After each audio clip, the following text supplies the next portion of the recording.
नमस्कार, मैं हूं शुभम शंकरदार। रविवार का दिन घड़ी में बज गए 10:15 और आप मोबाइल ऐप पर मनी9 के देख रहे हैं इकोनॉमिकम का ताजा संस्करण। अगर आपने अब तक मोबाइल ऐप डाउनलोड नहीं किया तो डाउनलोड कर लीजिए, क्योंकि 1 घंटा पहले शो आप यहीं देख पाएंगे। अर्थात की नई किस्त लेकर मनी9 के एडिटर अंशुमान तिवारी जी मेरे साथ स्टूडियो में आ चुके हैं। सर, बहुत स्वागत है आपका। सर से बात शुरू करें उससे पहले मैं आपको बता दूं, आज इकोनॉमिकम की यात्रा, इकोनॉमिकम का सफर आगे बढ़ेगा कैसे, खास क्या क्या है। सबसे पहले चर्चा होगी हर बार की तरह अर्थात पर, इसके बाद होंगे आपके सवालों के जवाब, फिर आपकी इनकम की बात, किस्तों के सिक्के में खास क्या है, इससे पर्दा उठाएंगे अंशुमान जी, और चलते चलते बताएंगे एक खास किताब के बारे में। पिछली बार वेब सीरीज बताई थी, इस बार आपको बताएंगे एक खास किताब के बारे में कि आप इस हफ्ते कौन सी किताब पढ़ सकते हैं। अब मुद्दा ये कि इस बार अर्थात का विषय क्या है, तो बात शुरू होती है भारत की आर्थिक विकास दर के आए ताजा आंकड़ों से। इसी हफ्ते भारत की आर्थिक विकास दर के आंकड़े जारी हुए, जिसमें हमें पता चला कि वित्त वर्ष 2023 की पहली तिमाही में भारत की आर्थिक विकास दर 13.5% रही। डबल डिजिट ग्रोथ का ये कारण जो था वो इसके पिछले साल का छोटा बेस था, लेकिन इस ग्रोथ के नंबर में कुछ और भी छुपा है, और जो ये छुपा है यही आज के अर्थात का विषय है। अंशुमान जी ये बता रहे हैं कि देश की तरक्की में सब तरफ खुशियां एक सी नहीं हैं, कहीं ज़्यादा हैं कहीं कम हैं। कैसे आप इसको समझेंगे, इसलिए अंशुमान जी ने इसको बुनाया एक कहानी में। कहानी के आज के नायक हैं लालन जी अग्रवाल, नागपुर वाले। सर, आजकल लालन जी अग्रवाल को नींद नहीं आ रही, आप ऐसा कह रहे हैं, क्यों नहीं आ रही नींद? शुभम, इकोनॉमिका में आप सबका स्वागत है। और पिछले संस्करण को आप सबका जो प्रोत्साहन मिला, सवाल मिले, उत्सुकता मिली, उसके लिए मनी9 की टीम की तरफ से आप सबका धन्यवाद। शुभम, लालन जी की नींद और ज़्यादा उड़ जाएगी इन आंकड़ों को देखकर। जो आंकड़े इस हफ्ते हमारे पास आए, भारत की जीडीपी के क्वार्टरली आंकड़े यानी तिमाही आंकड़े आए, प्रत्यक्ष रूप से ये माना गया कि दहाई के अंकों में भारत की अर्थव्यवस्था बढ़ रही है, पर 3 साल के हिसाब से देखें तो हम 3.3% ही बढ़े। भारत के खर्च में भी कोई बड़ी बढ़ोतरी, आम लोगों के खर्च में भी कोई बढ़ोतरी नहीं हुई। अब ये यहाँ से जो इकोनॉमिकम के दरवाजे से जब हम प्रवेश करते हैं आप सारे लोगों को साथ लेकर, तो अब हम आपको उन आंकड़ों के पीछे ले चलते हैं कि आखिर ये हुआ क्या। 3% के आसपास केवल भारतीय अर्थव्यवस्था क्यों विकसित हुई, भारत में खर्च लोगों का क्यों नहीं बढ़ा। और ये चिंता मेरी नहीं है, ये चिंता लालन जी अग्रवाल की। लालन जी कोई काल्पनिक नायक नहीं है। लालन जी किसी दूसरे नाम के व्यक्ति हैं जो मुझसे बातचीत करते रहते हैं, संपर्क करते रहते हैं। लालन जी बड़े चतुर व्यक्ति हैं। वो तमाम अफवाहें, सूचनाएं, व्हाट्सएप फॉरवर्ड के ढेर से, ये जो भूसे का ढेर है, इससे काम की ज़रूरी खबर ढूंढ लेते हैं। उन्हें उन खबरों को ढूंढने में महारत हासिल है। वो मतलब निवेशकों के गोदाम के वो पुराने चावल हैं जो घटनाओं के तार बहुत कायदे से जोड़ लेते हैं कि यहाँ ऐसा हो रहा है तो यहाँ ऐसा हुआ होगा, यहाँ ऐसा हो रहा है तो ऐसा हुआ होगा, और उसके जरिए वो अपने कारोबारी फैसले, अपने निवेश फैसले लेते हैं। वो दरअसल आने वाले वक्त की आहट भी सुन लेते हैं, क्योंकि ये सारे आंकड़े जोड़कर वो जान लेते हैं कि आने वाले वक्त में क्या होना गया है। लालन जी उस स्कूल से आते हैं जहाँ ये सिखाया गया है, इकॉनमी के उस स्कूल से आते हैं जहाँ ये सिखाया गया है कि किस्मत की हवा कभी नरम कभी गरम। लेकिन अगर भारत के लोगों का खर्च बढ़ता रहेगा, लोग अपनी जेब से पैसा निकाल कर खर्च करते रहेंगे, खाते पीते रहेंगे, चीज़ें खरीदते रहेंगे, तो तरक्की का पहिया कभी धीमे, कभी तेज, कभी चूं की आवाज़ से, कभी तेज रफ्तार से चलता रहेगा, गिरेगा नहीं, रुकेगा नहीं, ये बढ़ोतरी लगातार चलती रहेगी। अब आजकल कुछ सुर्खियां जो उन्हें सोने नहीं देती, उन्हें कतई इस आंकड़े से कोई से तकलीफ नहीं हुई या उन्हें चुनौती नहीं दिखाई दी कि जीडीपी का आंकड़ा क्या कहता है जो हर तिमाही में आता है, क्योंकि उस आंकड़े की सच्चाई समझते हैं, जानते हैं। उन्हें कोई दूसरी सुर्खियां परेशान कर रही हैं जो इस जीडीपी के आंकड़े में दिखती नहीं है, नहीं आती हैं। जैसे उनको उनकी खबर, ये एक खबर उनकी नींद उड़ा रही है, जिसके कारण उनकी नींद खराब हो रही है और सरदर्द हो रहा है उन्हें कि भारत में छोटी कारें नहीं बिक रही हैं और महंगी गाड़ियों के लिए इतनी लंबी वेटिंग लिस्ट है कि समय पर गाड़ियां नहीं मिल रही, लोग अपनी बुकिंग कैंसिल कराए दे रहे हैं वेटिंग लिस्ट होने के कारण। यही हाल सस्ते और कम कीमत वाले बाइक और स्कूटर का है, उनकी भी बिक्री नहीं हो गई। अब ये सब ग्राहक कहाँ लापता हो गए जो छोटी कारें खरीदने के लिए और 100 सीसी की बाइक और 125 सीसी के स्कूटर खरीदने के लिए आते थे। लालन जी को ये सुर्खी सोने नहीं देती। वो दूसरी एक और खबर उन्हें बेचैन करती है। अभी सब खबरें जीडीपी के भीतर नहीं है जो हम आपको बता रहे हैं। उनको लगता है मोबाइल फ़ोन के बाजार में महंगे फ़ोन की बिक्री तो लगातार बढ़ रही है, लेकिन सस्ते फ़ोन जो डिजिटल इंडिया की ज़रूरत हैं, डिजिटल इकॉनमी की ज़रूरत हैं, जो बच्चे स्कूल नहीं जा पाए उनकी पढ़ाई की ज़रूरत है, आम लोगों की उत्पादकता बढ़ाने की ज़रूरत है, उनकी मांग भी टूट रही है और बिक्री भी घट रही है। है। अब लालन जी निकलते हैं और बाहर जब आसपास और कुछ ढूंढने की कोशिश करते हैं तो उन्हें दिखाई देता है कि मकानों के बाजार में तो कोई अजीब ही काम हो रहा है, हाउसिंग मार्केट में तो कोई अजीब सा काम हो रहा है। हाउसिंग मार्केट में साल की पहली छमाही में लग्जरी यानी महंगे घर, जिनको आप 1 करोड़ रुपए से ऊपर के घर माने, उनकी डिमांड दोगुनी हो गई, डबल हो गई। लेकिन सस्ते और जो बजट मकान है, जो किफ़ायती मकान है, जिनके लिए एक शब्द अफोर्डेबल हाउसिंग कहा जाता है, उनकी बिक्री में गिरावट आ रही है। अब लालन जी ये सारे चीज़ों के तार जोड़ने की कोशिश कर रहे थे शुभम, उसी बीच उन्होंने 15 अगस्त को लाल किले से प्रधानमंत्री का यह आह्वान सुन लिया कि भारत को 2045 तक विकसित देशों की कतार में पहुंचाना है, डेवलप्ड नेशन के तौर पर बताना है। लालन जी की मुसीबत है कि 2000 के बाद भारत में जो रोटी कपड़ा मकान की बहसें थी, जो आमतौर पर बहुत पुरानी और घिसी पिटी निराश करने वाली बहसें थी, उसे धकेल कर मोबाइल, बाइक, मकान और कार की बहसें चर्चा में आ गई थी। हम अपनी उम्मीदों का केंद्र बना रहे थे मोबाइल को, मकानों को, कारों को इस तरीके की बाइक को, ये हमारी चर्चाओं का केंद्र थी। ये भारत के उस नए उभरते हुए भारत का आह्वान थी, जिनके कारण नया बाजार बना था, कस्बे और गांव में मोबाइल की बिक्री बढ़ी थी, सस्ते मकानों की डिमांड बढ़ी थी। लगभग 2005 के बाद भारत जो है वो 1920 के अमेरिका जैसा दिखने लगा था, जहां हर छोटे छोटे शहर में ऑटोमोबाइल की डीलरशिप खुल रही थी, और 1995 के बाद जैसा चीन दिखने लगा था, जैसे कि चीन के शहरों के आसपास बहुत बड़े पैमाने पर मकान बन रहे थे। भारत में स्थिति थी। अब यहाँ कुछ परिस्थिति बदलती दिखाई दे रही है, और ये परिस्थिति लालन जी को फिलहाल समझ में नहीं आ रही कि आखिर भारत की जो बहस, जिसे रोटी कपड़ा और मकान की बहस छोड़कर भारत मकान, मोबाइल और कार की बहस पर आया था उस बाजार में हुआ क्या है। आपने 3 चीजों पर फोकस किया, मोबाइल पर, छोटी कारों पर और घरों पर, यानी कि सस्ते मकानों पर। ये तीनों चीजों की बिक्री दरअसल अर्थव्यवस्था को आप कह लीजिए कि अगर ये तीनों बिक रहे हैं, अच्छी ग्रोथ से बिक रहे हैं, तो तरक्की हो रही है, देश में तरक्की हो रही है। आप ये भी कह सकते हैं कि ये देश की तरक्की को, आम जनता की तरक्की को नापने का सही पैमाना है। हम तीनों के तार एक एक करके खोलते हैं। सर, सबसे पहले बात करते हैं कारों की। कारों की क्रांति कहां फंस गई? हाँ, ये 3 चीज़ें हमने इसलिए ली शुभम, क्योंकि इन तीनों चीज़ों की डिबेट की चर्चा कोई फैशनेबल चर्चा नहीं है। ये चर्चा 2 तरह से इसे हम समझ सकते हैं, कार, मकान और मोबाइल। पहली चीज़ तो ये कि ये उम्मीदों के केंद्र हैं, एस्पिरेशन के केंद्र हैं। जो हाउसलेस है उनके पास मकान हो, जिनके जो पैदल साइकिल पर चलते हैं उनके पास बाइक हो, और मोबाइल तो एक कारोबारी और जीवन की ज़रूरत है।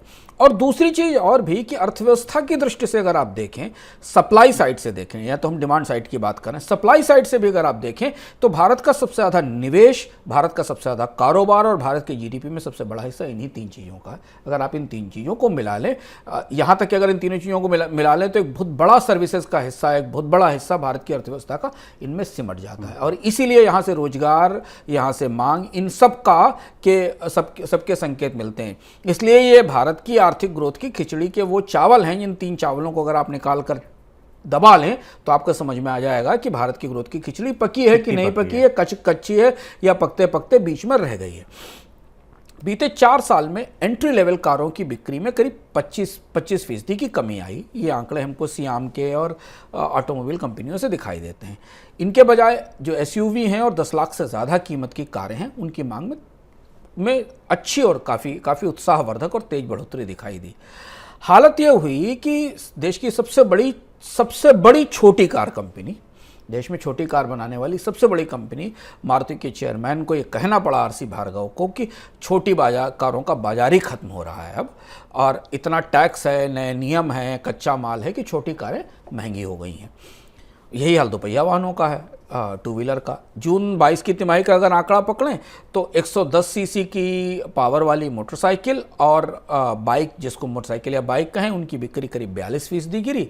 125 सीसी वाले स्कूटर्स की सेल का बाजार करीब 36% सिकुड़ गया। सियाम के आंकड़े बताते हैं कि वित्त वर्ष 2022 में दोपहिया वाहनों की बिक्री 10 साल के सबसे निचले स्तर पर आ गई थी, जिसमें बड़ा हिस्सा इन्हीं वाहनों का था जिनके नाम पर आपको अपने कस्बे में, आप जहां रहते हैं, आपके घर के आसपास वो डीलरशिप दिखाई दी थी जहां से मोटरसाइकिलें बिकती थी। ये आंकड़ा हमारे सामने दिखता है, जो क्रिसिल की रिपोर्ट का आंकड़ा है। इस आंकड़े में आपको स्मॉल कार के और बाइक्स की बिक्री की तस्वीर करीब से दिखाई देगी। सर आगे आप लिख रहे हैं कि दुनिया में ऑटोमोबाइल की जो पूरी क्रांति हुई थी वो दरअसल छोटी कारों से ही शुरू हुई थी, भारत में भी शुरू हुई थी। तो फिर ये छोटी कारों का ही बाजार क्यों सिकुड़ रहा है? छोटी कार पर बात करना इसलिए ज़रूरी है क्योंकि ये किस्सा थोड़ा दिलचस्प है, हम पीछे जाएं तो कहानी से समझ सकते हैं। बड़ी कारों का दुनिया में कोई कल्पना नहीं थी।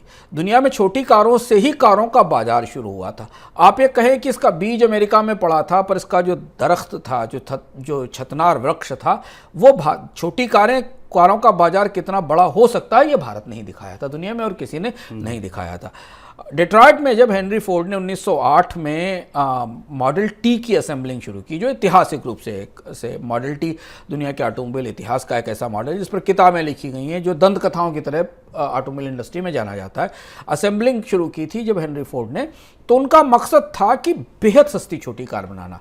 लगभग आपको रतन टाटा नैनो लाते समय वैसी ही बात करते दिखाई दे रहे थे जो बात 1907-1908 में हेनरी फोर्ड ने की थी जब वो मॉडल टी बना रहे थे।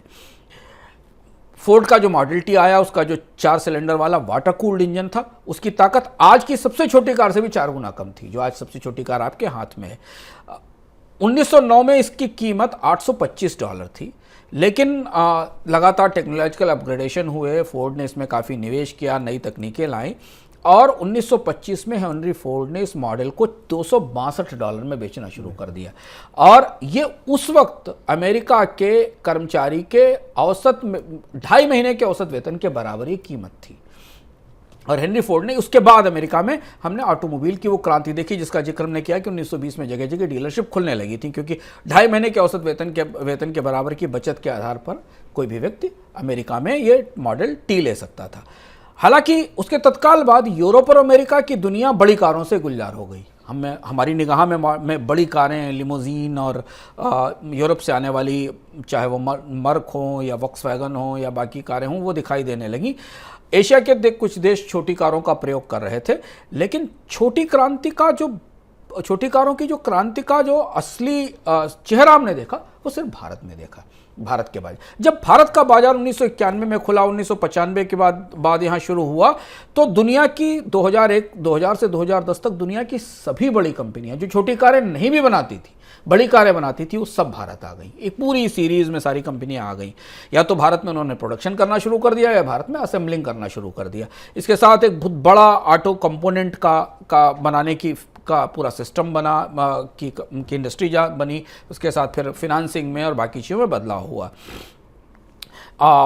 दुनिया की हर कंपनी ये चाहती थी कि भले ही वो बड़ी कार ना बनाती हो, लेकिन अगर भारत में छोटी कारों का बाजार उभर रहा है तो उसमें उसका एक हिस्सा जरूर होना चाहिए, क्योंकि ये दुनिया का सबसे पोटेंशियल और प्रॉमिसिंग बाजार है। तो हमने बहुत सारी कंपनियों को भारत के लिए खासतौर पर मॉडल बनाते हुए, विकसित करते हुए लाते देखा, जो 2000 से 2010 का दौर था, जब भारत की ऑटोमोबाइल क्रांति का दौर था।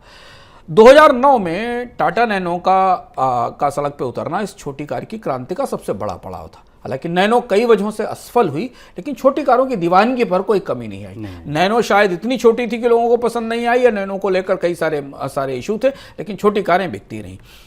शुभम, 2017-18 में ये साल ध्यान रखना ज़रूरी है, क्योंकि हम आज जहां कल्पना कर रहे हैं और जहां हमारे सामने पूरी जीडीपी की चर्चाएं 2019 से लेकर 2022 के बीच पिछले 3 साल की आर्थिक विकास दर पर चर्चा पर केंद्रित हैं, वहां में ध्यान रखना ज़रूरी है कि 2017-18 में आखिरी बार यात्री कारों की बिक्री का रिकॉर्ड बना था भारत में। 17-18 में 33 लाख के आसपास कारें और 2 करोड़ बाइक उस दौरान 17-18 में बिकी थी, जो सबसे लास्ट पीक थी भारत के ऑटोमोबाइल बाजार में सेल की। इसके बाद 2018 से बिक्री गिरने लगी। कारण बहुत रहे, फाइनेंस कंपनियां डूबी, फिनांसिंग कम हो गई ऑटोमोबाइल वाहनों की, कर्ज मिलना मुश्किल हुआ, सरकार ने प्रदूषण को लेकर, तकनीक को लेकर कई सारे नियम बदले। पर इसमें एक और महत्वपूर्ण बात थी कि लोगों की परचेजिंग पावर टूटने लगी, गिरने लगी। और इसके बाद फिर आ गया कोविड 2 साल के बाद। और उसके सामने अब जो उसके बाद हुआ वो हमारे सामने है, और इसलिए मारुति के चेयरमैन को ये कहना पड़ा कि छोटी कारों और सस्ती बाइकों के अवसान का युग हमारे सामने है भारत में। लेकिन दूसरी तरफ हमें देखते हैं कि महिंद्रा स्कॉर्पियो एन को जुलाई में 30 मिनट में 1 लाख बुकिंग्स मिल जाती हैं। तो ये उसका दूसरा हिस्सा है। अब आप सोचिए, जो बात मैंने शुरुआत में कही थी कि आर्थिक तरक्की में खुशियाँ सब तरफ एक सी नहीं है, अंशुमान जी का अर्थात यही बता रहा हूँ। देखिए, जब हम पहले पड़ाव पे पहुँचे तो उन्होंने कितना बड़ा अंतर्विरोध दिखाया कि एक तरफ सबसे बड़ी कंपनी जो छोटी कार बनाती है वो कह रही है कि अब ये युग खत्म हो रहा है, और दूसरी तरफ स्कॉर्पियो एन की बिक्री 30 मिनट में 1 लाख हो जाती है। सर ये बात हुई कार बाजार की। अब चलते हैं मोबाइल बाजार में, यहाँ क्या हो रहा है? कारों तक बात ठीक थी। कारें भारत में वैसे भी कम बिकती हैं। हम आगे बताएंगे आपको कि भारत में कारों को खरीदने की क्षमता रखने वाले बहुत कम लोग हैं। हालांकि भारत में कारों की क्षमता रखने वाले लोग कम हैं, पर भारत की ऑटोमोबाइल इंडस्ट्री बहुत बड़ी हो गई थी, जिस पर हम आगे चर्चा करेंगे तथ्यों और आंकड़ों के साथ। मोबाइल बाजार में जो हो रहा है वो बिल्कुल चौंकाने वाला है, क्योंकि मोबाइल को तो हमने माना था कि रोटी कपड़ा और मोबाइल, ये बातें की जाती थी कि रोटी कपड़ा हो और मोबाइल हो। हर व्यक्ति जो न्यूनतम से न्यूनतम काम कर रहा था उसके पास भी मोबाइल होता था। जून तिमाही में 40,000 रुपए से ऊपर के मोबाइल फोन की बिक्री 83% बढ़ी जून की तिमाही में। ये हम जून की तिमाही इसलिए ले रहे हैं क्योंकि तब तक अर्थव्यवस्था खुलने लगी थी, लोगों के रोजगार लौटने लगे थे, वापस लोग काम पर आने लगे थे, जो भी परिस्थिति थी, जो लॉकडाउन के दौरान पूरी तरह बंद थी, उसमें कुछ परिवर्तन आ रहा था। 8,000 रुपए से नीचे के मोबाइल की बिक्री में गिरावट आई। काउंटर पॉइंट रिसर्च की रिपोर्ट हमारे पास है, इंडस्ट्री के आंकड़े में बताते हैं कि 10,000 रुपए तक की मोबाइल की बिक्री करीब 25% सिकुड़ गई है पिछले दिनों में। 10,000 रुपए से नीचे तक के मोबाइल की, यानी वो जो सस्ते मोबाइल हैं उनमें गिरावट आई। इसके साथ ही पिछले बीते 2 साल में हैंडसेट की कीमतों में बढ़ोतरी हुई। इसका एक वजह पुर्जों की कमी भी है, क्योंकि अब कोविड के कारण सप्लाई चेन्स टूट गई थी, पुर्जे नहीं आ रहे थे। सबसे महत्वपूर्ण बात हुई शुभम कि कोविड के दौरान ऑनलाइन शिक्षा का इतना प्रचार बढ़ने के कारण, और पूरे 2 साल हमने ऑनलाइन शिक्षा को लेकर जितनी चर्चाएं सुनी है, माना जा रहा था कि भारत से न तो कभी कोविड जाएगा और न लोग बच्चे स्कूल में कभी लौटेंगे, हर व्यक्ति के घर में ऑनलाइन शिक्षा होगी। लेकिन उसके बाद भी सस्ते स्मार्टफोन की बिक्री में कोई बढ़ोतरी नहीं आई, और एक बड़ी वजह थी कि ऑनलाइन शिक्षा की पूरी चर्चाओं से वो पूरा तबका जो डेटा और स्मार्टफोन को खरीदने की क्षमता नहीं रखता था, उसके परिवार के बच्चे शिक्षा से बाहर हो गए। इसके आंकड़े भी सरकार के पास हैं। अब सरकार चीनी कंपनियों को चर्चा थी कि सरकार चीनी कंपनियों के लिए बाजार सीमित करना चाहती सस्ते मोबाइल से। अब मान लीजिए अगर सरकार ये फैसला नहीं भी करती है, फिर भी भारत में अगर भारतीय विकल्प आएंगे तब तक तो सस्ते मोबाइल की कीमतों में और बढ़ोतरी होगी, अगर ये संकेत बाजार में जाता है। चलिए, ये बात आप कार के मोबाइल की भी कर ली। सर आप घर बताइए, ये बाजार कितना गुलजार? ये तीसरा सबसे बड़ा बाजार है भारत के लिए, जहां से हम भारत के में सबसे बड़े सपने की बात कर रहे हैं, घरों के सपने की। और थोड़ा पीछे जाकर अगर हम पिछले 7-8 सालों के 8 सालों की गतिविधियों की तुलना करें, 2005-2006 के बाद देश का कोई प्रमुख शहर ऐसा नहीं था जिसके चौराहों पर आपको बिल्डर्स के विज्ञापन न दिखते हों। आपकी आंखें न किसी बिल्डर प्रोजेक्ट को लेकर, किसी न किसी कंस्ट्रक्शन एक्टिविटी को लेकर थी, और शहरों के आसपास हमें वो गतिविधियां दिखा दी थी। सस्ते या अफोर्डेबल मकानों पर जितनी चर्चा पिछले 2-3 साल में भारत में हुई, सब्सिडी की साइड से, सरकार की तरफ से अफोर्डेबल हाउसिंग को प्रमोट करने के लिए और बहुत सारी चीज़ों की तरफ से उतनी चर्चा शायद हमने कभी भी सस्ते मकानों की नहीं देखी। जबकि मकानों की ग्रोथ का दौर था, रेरा से पहले का दौर था, उस समय भी नहीं देखी। लेकिन जैसे ही कोविड के बाद बाजार खुला, बिक्री शुरू हुई, मकानों की सेल्स आना शुरू हुई, लोगों ने मकान खरीदना शुरू किया या जाना शुरू किया, जो आंकड़े आए उन्होंने हमें चौंका दिया, हैरत में डाल दिया। आमतौर पर शुभम 1.5 करोड़ रुपए से ऊपर के मकानों को लग्जरी कैटेगरी में रखा जाता है, इस वर्ग में रखा जाता है, जबकि 40 लाख रुपए से कम के मकान अफोर्डेबल या किफ़ायती रेंज में आते हैं, और 40 लाख से 1.5 करोड़ तक के मकान मिड प्राइस सेगमेंट में आते हैं। ये मकानों के बाजार का स्ट्रक्चर या ढांचा है, मिड हाई रेंजेस को बोलते हैं। एनरॉक की रिपोर्ट आई जिसने बताया कि 2022 की पहली छमाही में कुल घरों की बिक्री में लग्जरी और महंगे घरों की मांग दोगुनी हो गई, डबल हो गई डिमांड। अब यहाँ आप इसे बिल्कुल स्कॉर्पियो एन और सामान्य मकान की तुलना कर सकते हैं। कोविड महामारी से पहले जब सब कुछ अच्छा चल रहा था, तब 2019 में पूरे साल के दौरान घरों की बिक्री में लग्जरी घरों की हिस्सेदारी केवल 7% थी, और कोविड के बाद बाजार खुलते ही, लॉकडाउन खत्म होते ही ये दोगुनी हो गई। एनरॉक की एक और रिपोर्ट बताती है कि देश के 7 प्रमुख शहरों में 2021 में जो लॉन्च हुए मकान, 2.36 लाख नए मकान लॉन्च हुए, उनमें 63% मकान मिड और हाई सेगमेंट के, यानी अफोर्डेबल हाउसिंग की लॉन्च ही कम हो गए, बनाना ही कम हो गया। नए हाउसिंग परियोजनाओं में अफोर्डेबल हाउसिंग यानी किफ़ायती मकानों की हिस्सेदारी घट के 26% रह गई है, जो 2019 में 40% थी। यानी एक मौजूदा मकानों की बिक्री कम हुई जिसमें किफ़ायती मकानों की मांग कम हुई, और दूसरी तरफ जो कंपनियां थी उन्होंने इसे देख लिया तो उन्होंने अपने लॉन्चेज में भी अफोर्डेबल हाउसिंग के किफ़ायती मकानों को बनाना कम कर दिया। ये स्पष्ट रूप से बहुत साफ साफ तौर पर उस तबके की तरफ से मकानों की खरीद की मांग को टूटने का संकेत है जो हमें बिक्री के आंकड़े में दिखाई देता है। प्रॉप टाइगर के आंकड़े बताते हैं कि 2021 के दौरान 8 शीर्ष शहरों में जो जहां सबसे बड़ा प्रॉपर्टी बाजार है वहां कुल बिक्री में अफोर्डेबल हाउसिंग की हिस्सेदारी घट के 43% रह गई। ये पुराने मकान थे जो पहले से बने हुए थे, जो बिक्री के लिए आए थे, जबकि 48% थी 2020 से पहले तक। 45 से 75 लाख रुपए और 75 लाख रुपए से ऊपर के मकानों का हिस्सा बिक्री में भी बढ़ा। जो भी बिक्री हमें बाजार में मकानों की दिखाई दे रही, और ये जहां से पूरा का पूरा भारत के प्रॉपर्टी मार्केट में जिस बूम की, ये मकानों के मार्केट में जिस बूम की चर्चा की जा रही थी, कोविड का लॉकडाउन खुलने के बाद यहां हमें उसकी एक बिल्कुल दूसरी तस्वीर दिखाई दे रही है। मैं समझ गया यहाँ तक, और आप भी समझ गए होंगे कि ये तीनों बाजार अपनी अपनी वजह से लड़खड़ा रहे हैं, चाहे वो मोबाइल का हो, कार का हो, घरों का हो, लेकिन इनका असर कहीं और भी दिखेगा। अब जैसे सबसे पहले बात करते हैं ऑटो बाजार की। ऑटो का बाजार भारत की मैन्युफैक्चरिंग जीडीपी में करीब 50% की हिस्सेदारी रखता है। अब जब कार का ये हाल है तो मैन्युफैक्चरिंग सेक्टर पर भी असर होगा, वहाँ क्या असर है सर?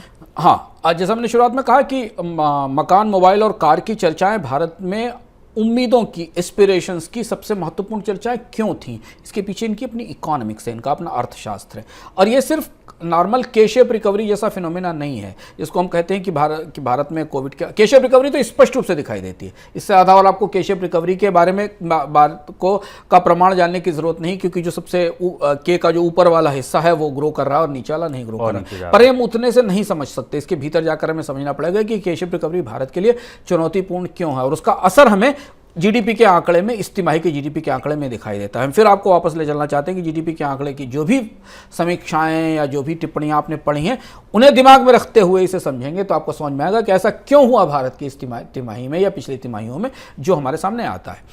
अब एक दौर में लोग ये कहते थे भारत में, शुभम, कि अगर कार नहीं तो फिर मैन्युफैक्चरिंग का मतलब क्या है? इंडिया में मैन्युफैक्चरिंग का मतलब हो गया था ऑटोमोबाइल। अगर हम कल्पना करें कि 2012 में कोई आदमी सोया हो और 2022 में जागे कि भारत, तो उसे लगेगा कि 2012 में उसे बताया जाता था कि ऑटोमोबाइल, मोबाइल फ़ोन और मकान, यही तो तीनों तरक्की के सबसे ताकतवर इंजन है। कहा जा रहा था कि जितनी भी प्रोडक्टिविटी, जितनी भी रोजगार, जितना भी डिमांड, जितनी भी फिनांसिंग आएगी वो इन्हीं तीनों के कंधे पे बैठ के आएगी। भारत कारों की बिक्री के मामले में दुनिया में बहुत पीछे है। भारत में ऐसा नहीं कि कारों का बहुत बड़ा बाजार है, केवल 7.5% परिवारों के पास, अभी जो नेशनल फैमिली हेल्थ सर्वे ताजा आया वो बताता है केवल 7.5% परिवारों के पास, यानी प्रति 1000 लोगों पर करीब 22 कारें हैं। 7.5% लोगों के पास कारें हैं। 49% परिवारों के पास दोपहिया वाहन है, ऐसा सर्वे बताता है। लेकिन 2018 तक, ये छोटी कार और बाइक का ये नंबर आपके सामने चार्ट दिखाई दे रहा है, लेकिन 2018 तक ऑटोमोबाइल मैन्युफैक्चरिंग भारत के टोटल मैन्युफैक्चरिंग स्पेस का करीब 49% हिस्सा ले चुकी थी। अब आप यहां से दो तरह से देख सकते हैं कि भारत का मैन्युफैक्चरिंग स्पेस है ही इतना छोटा कि सबसे कम बिकने वाला आबादी के बहुत छोटे से हिस्से को फीड करने वाली ऑटोमोबाइल मैन्युफैक्चरिंग पूरे मैन्युफैक्चरिंग सेक्टर का 50% हिस्सा ले सकती। और इसका दूसरा पहलू भी आप देख सकते हैं कि अगर ये मांग बढ़ी होती तो भारत में कितनी बड़ी पोटेंशियल मार्केट था, जिसको अगर कार या ऑटोमोबाइल के सॉल्यूशंस मिलते तो शायद भारत में आय में और डिमांड में और निवेश में कितनी बढ़ोतरी होती। देश का 7.5% जीडीपी और 12% ग्रॉस वैल्यू एडिशन, जीवीए, जिसके आधार पर हम जीडीपी को नापते हैं, वो 2018 में इस उद्योग से आ रहा था। 32 लाख जॉब्स लगभग इसमें मौजूद थे। इसके साथ एक ह्यूज ऑटो कंपोनेंट इंडस्ट्री थी।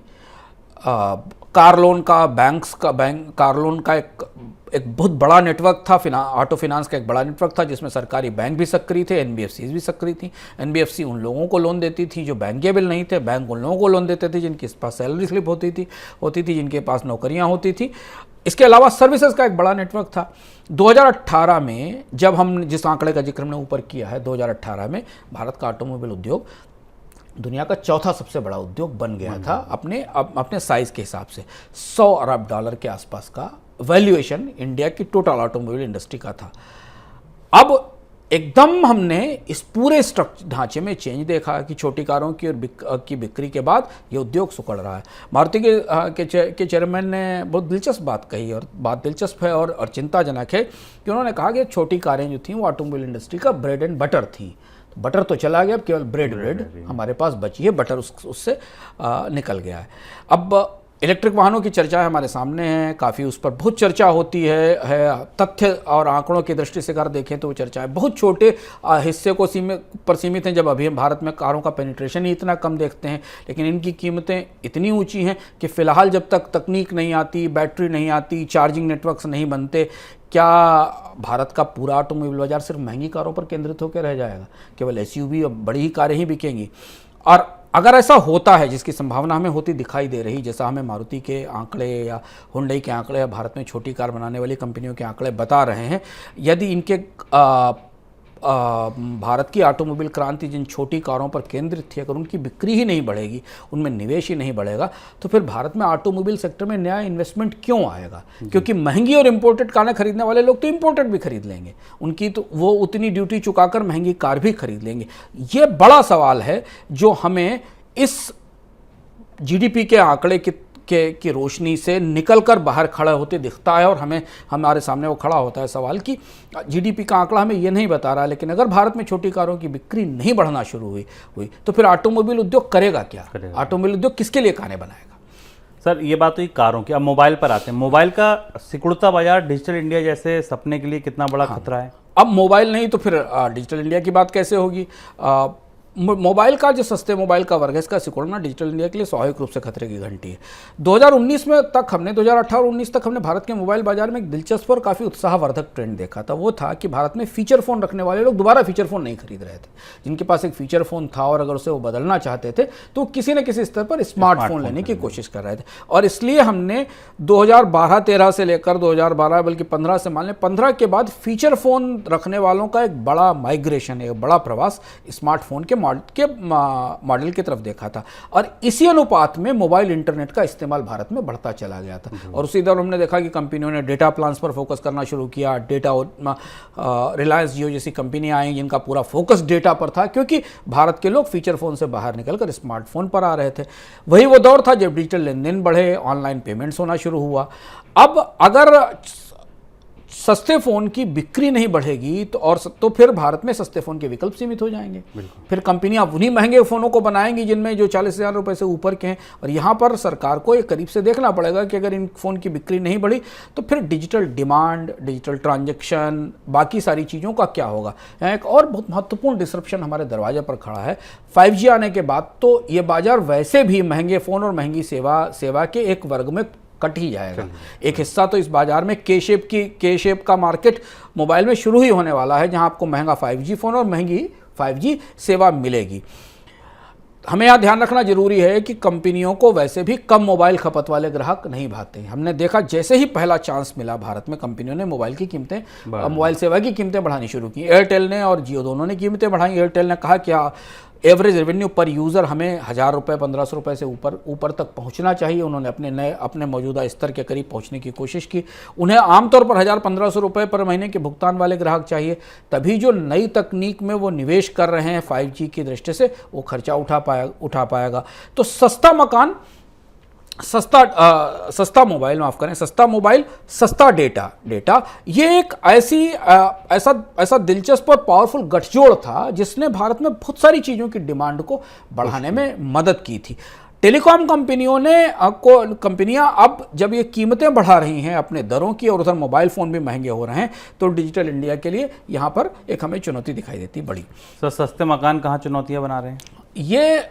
इन्हें मैं अक्सर जब नोएडा और NCR और किसी शहर के आसपास घूमता हूं तो मुझे जब एक खाली बड़े बड़े मकान दिखाई देते हैं, जिनमें से एक मकान, एक बड़ी बिल्डिंग की गिरने की चर्चा पूरे देश में सबने देखी, तो मुझे एक किसी न किसी तरह से मंदी की हवेलियां जैसी लगती हैं।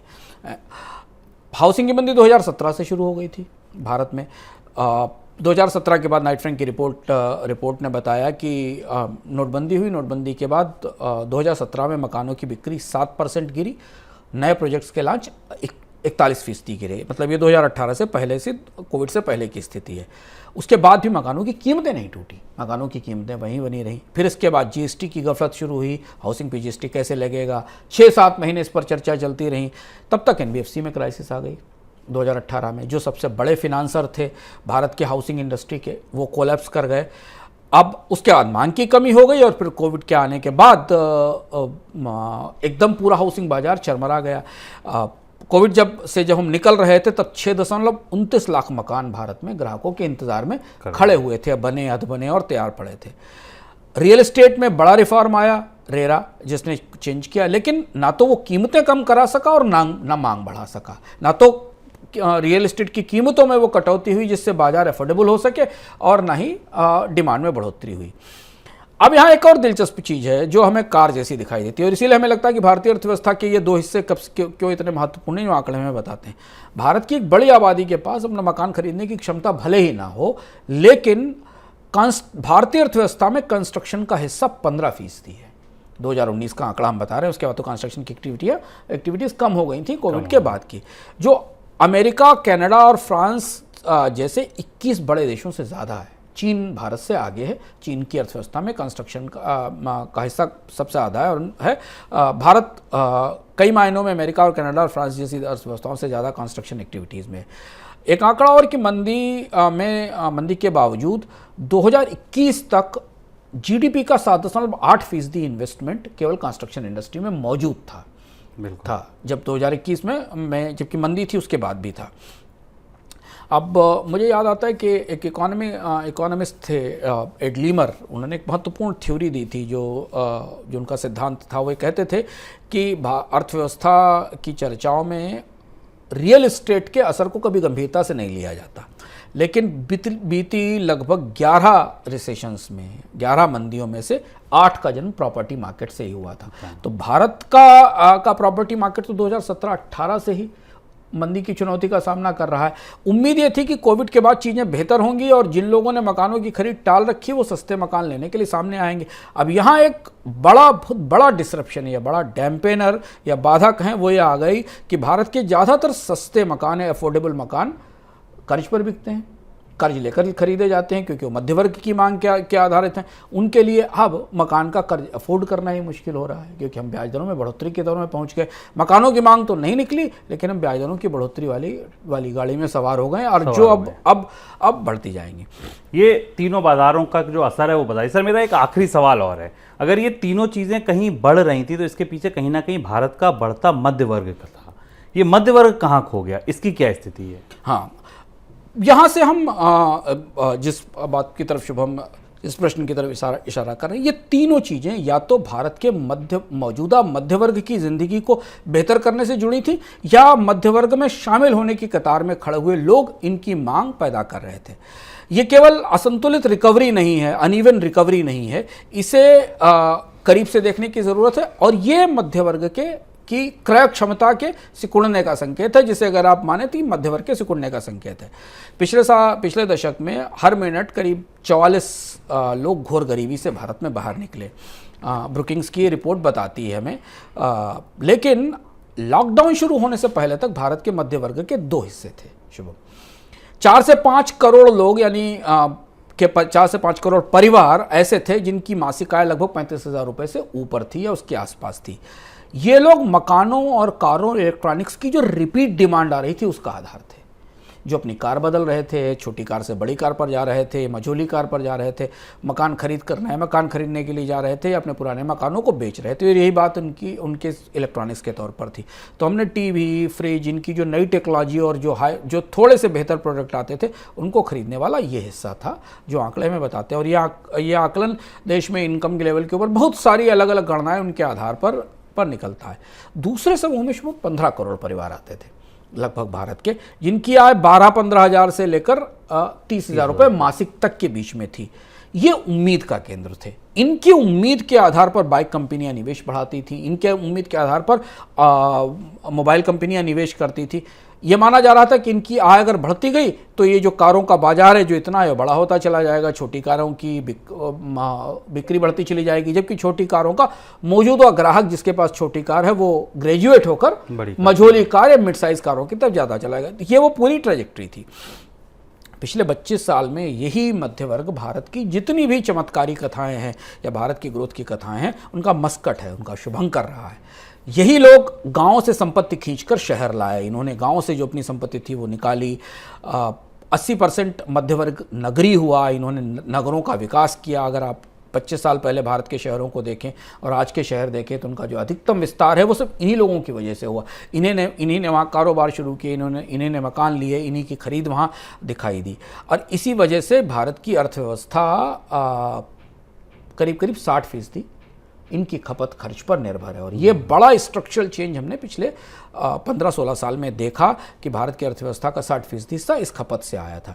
आमतौर पर बीसीजी का आकलन मैं पढ़ रहा था शुभम, इस मध्य वर्ग ने 83 ट्रिलियन रुपीस की, 83 लाख करोड़ रुपए की एक विशाल प्योर कंजम्पशन इकोनॉमी तैयार की थी, पूरी तरह खपत आधारित इकोनॉमी तैयार की गई थी। 2015 में हमें उम्मीद थी कि नया मध्य वर्ग अगले साल में अगले एक दशक में करीब 45% कंजम्पशन संभाल लेगा भारत का। तो ये जो दुनिया भर की सारी कंपनियां आपको भारत में निवेश करती दिखाई दे रही हैं, चाहे वो ऑटोमोबाइल कंपनियां हों या मोबाइल कंपनियां हों या ई कॉमर्स कंपनियां हों, इनका मानना था कि रोटी कपड़ा और मकान के बाद ये पूरा वर्ग शिक्षा पे, मनोरंजन पे, नई तकनीक पर, इन सारी चीज़ों पर खर्च करेगा। लेकिन कोविड के दौरान हमने इसके आकार में कमी देखी, इसका सिकुड़ना देखा, इससे बहुत नुकसान हुआ भारत के मिडिल क्लास को। बीते 2 साल में जीडीपी के अनुपात में परिवारों का कर्ज करीब 35% से 37% हो गया उनकी कुल आय का। आप याद करें कि जब भारत में कोविड आया था और सरकार ने लोन टालने की या लोन रिस्ट्रक्चर करने की या मॉरिटोरियम की सुविधा दी थी तो सबसे ज़्यादा विकल्प का इस्तेमाल इसी वर्ग ने किया था। सबसे ज़्यादा कार, मकान और शिक्षा से जुड़े हुए जो एजुकेशन लोन थे उन्हें आगे टाला गया था। अब प्यू रिसर्च का 2022 का आंकड़ा हमारे पास है जो बताता है कि भारत में करीब 3.2 करोड़ लोग मध्य वर्ग से बाहर हो गए। हालांकि सरकार ने इस आंकड़े को ना तो नकारा ना इसे स्पष्ट किया, लेकिन अंतर्राष्ट्रीय एजेंसियों ने बताया कि भारत के मध्य वर्ग का आकार सिकुड़ गया। लेकिन अगर हम माने कि भारत के मध्य वर्ग का आकार वैसा ही था तो फिर कारों, मकान और मोबाइल की बिक्री में गिरावट की हमें वजह समझ में नहीं आती। अगर भारत का मध्य वर्ग जब कोविड में प्रवेश करते समय 2018-19 में उतना ही था और उतना ही आज भी है, तो फिर हम उस स्तर की मोबाइल, कार, मकान की बिक्री क्यों नहीं देख रहे हैं? तो कहीं ना कहीं वो जो मिडिल क्लास था जिसके बेस पर डिमांड आती थी वो श्रिंक कर रहा है और उसके श्रिंक होने का असर हमें भारत के जीडीपी के ताज़ा आंकड़े में दिखाई दे रहा है, जहां हमने देखा कि रिकवरी उतनी तेज या उतनी पावरफुल नहीं दिखाई दी जिसकी उम्मीद हमने पिछले दिनों में की थी कि भारत की अर्थव्यवस्था जैसे पेंटअप डिमांड के सहारे आएगी। वो पेंटअप डिमांड नहीं दिखी, वो पेंटअप डिमांड थी नहीं। एक्सपेक्टेशन हमारा था कि कोई बड़ी डिमांड हमने रोक दी है लॉकडाउन के कारण जो निकल कर बाहर आ जाएगी, बल्कि यहाँ बिल्कुल उल्टा हुआ। अर्थव्यवस्था खुलने के बाद मांग और ज़्यादा टूट गई, मांग और ज़्यादा कम हो गई। हमें ध्यान रखना जरूरी है, भारत के भविष्य की उम्मीदें मध्य वर्ग के बढ़ने पर ही टिकी हैं। 2047 में भारत को विकसित देश बनाने के लक्ष्य पर चर्चाएं शुरू हुई हैं, इस पर कई चर्चाएं हुई हैं।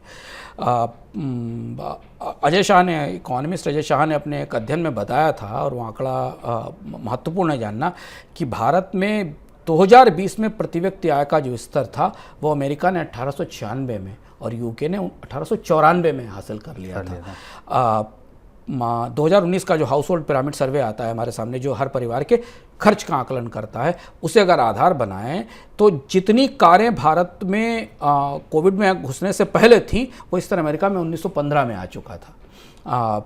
चाहे और बाकी पैमाने आप देख लें, फ्रिज, वाशिंग मशीन, इन सारे मामलों में विकसित अर्थव्यवस्थाएं भारत से 75 से 25 साल तक आगे हैं।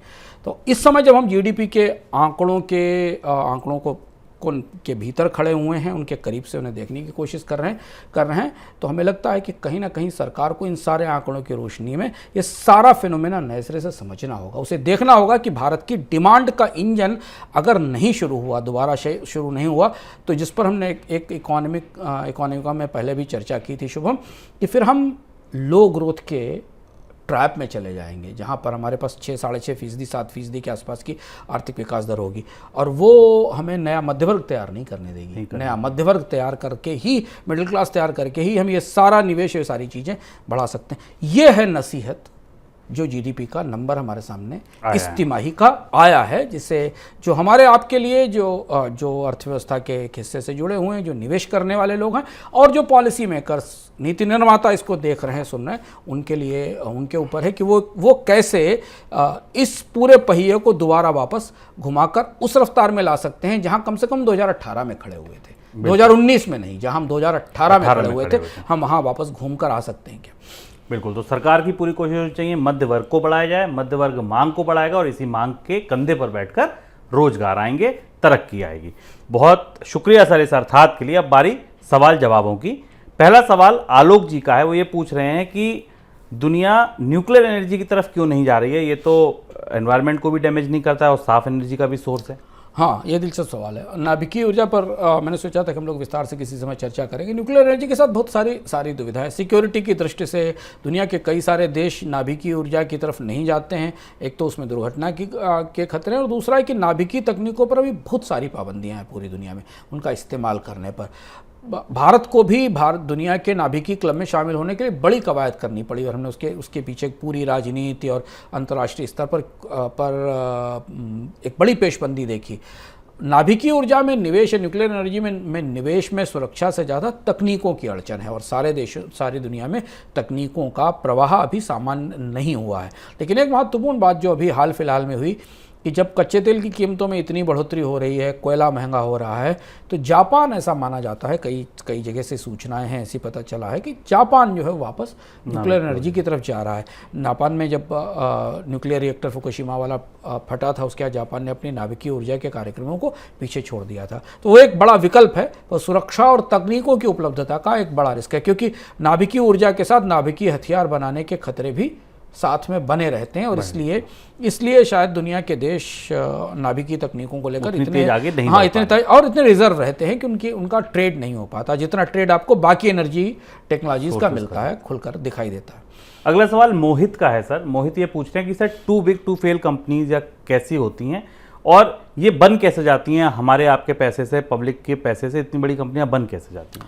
सरकारें टू बिग टू फेल कंपनियां बनाती हैं। टू बिग टू फेल का मतलब है कि वो कंपनियां या वो ऑर्गेनाइजेशन जो अर्थव्यवस्था के एक बहुत बड़े हिस्से पर कब्जा कर लें, और उसके बाद फिर वो अपने तरह से चीज़ें निर्धारित करें, क्योंकि उन्हें उनका डूबने या उनके लड़खड़ाने का मतलब है एक बहुत बड़े हिस्से का बंद हो जाना। हमने लीमन ब्रदर्स के साथ अमेरिका में यही परिस्थिति देखी, और धीमे धीमे जैसे दुनिया की अर्थव्यवस्थाओं में उतार चढ़ाव होता है मोहित जी, वैसे वैसे कंपटीशन ही सबसे बड़ा शिकार होता है, वही श्रिंक होता है। मंदी आएगी तो जो कमजोर है वो डूबेंगे, और जो मजबूत कंपनियां हैं वो और ज़्यादा बाजार का हिस्सा ताकत लेकर आगे खड़ी होंगी।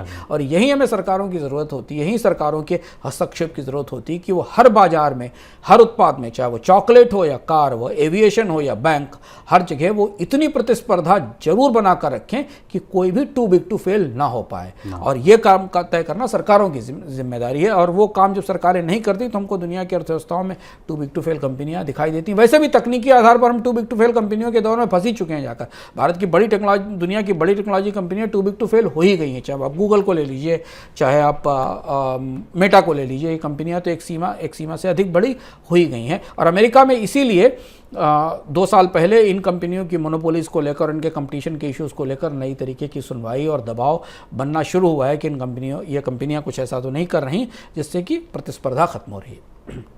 सर अब बात इनकम की, सवाल जवाब हो गए। इनकम में कौन सा सूत्र है आज का? इनकम में हम आपको फिर रिक्वेस्ट करेंगे, क्योंकि हम इस कार्यक्रम में इनकम के सूत्रों के साथ आपको कुछ मनी9 के ऐप पर अवेलेबल शोज़ के बारे में बताते हैं, और हर वो महत्वपूर्ण शो जो इनकम में होने वाले, इनकम से जुड़े हुए बदलावों के बारे में आपको नई जानकारी देता है, वो वहाँ उपलब्ध है।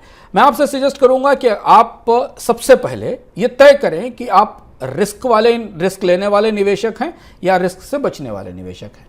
शुभम, ये ज़रूरी है हमारे लिए तय करना, या हमारे पोर्टफोलियो का, हमारे खर्च का, हमारे पास जो निवेश योग्य संसाधन है उनका कितना हिस्सा सुरक्षित निवेश में जाना चाहिए और कितना हिस्सा पर आप रिस्क ले सकते हैं। और अगर आप ये एक संतुलन बना सकते हैं कि आपके पास निवेश के लिए हर महीने 20,000 रुपये और उसमें से आप 10,000 12,000 रुपये लगाना चाहते हैं सुरक्षित निवेश के विकल्पों में, और बाकी में आप तेज ग्रोथ चाहते हैं पर रिस्क उठा सकते हैं, तो आप Money9 के ऐप पर पहुंच जाइए तुरंत।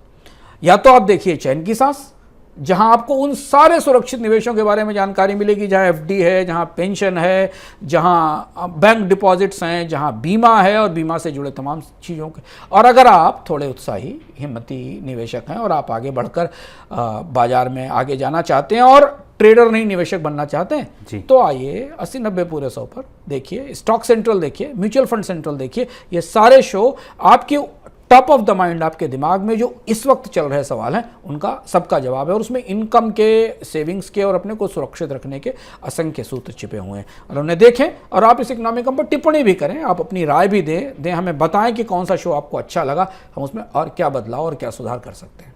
सर अब किस्सों के सिक्के की बारी, यहाँ भी पर्दा हटा दीजिए। किस्सों का सिक्का इस बार दुनिया के सूखे पर है, अमेरिका और यूरोप के और चीन के सूखे के संदर्भ में कैसे पर्यावरण के एक बदलाव ने अमेरिका की खेती बदल दी, और उसके बाद अमेरिका में बड़ा बदलाव नीतिगत स्तर पर आया। हम उसे समझने की कोशिश करेंगे और हम जानने की कोशिश करेंगे कि यूरोप के इतिहास से हमें सूखे के कौन से संकेत मिलते हैं, पर्यावरण की त्रासदी कैसे जीविका पर असर करती है, इसका एक सबसे दर्दनाक हिस्सा हमें अमेरिका के बहुत पुराने नहीं ताजे इतिहास में मिलता है, जिससे इस बार हम किस्सों के सिक्के में पर्दा हटाएंगे। बिल्कुल, तो किस्सों के सिक्के में इस बार बात सूखे की होगी। आज के इकोनॉमिकम में इतना ही। सर चलते चलते कोई किताब जो आप सजेस्ट करना चाहें?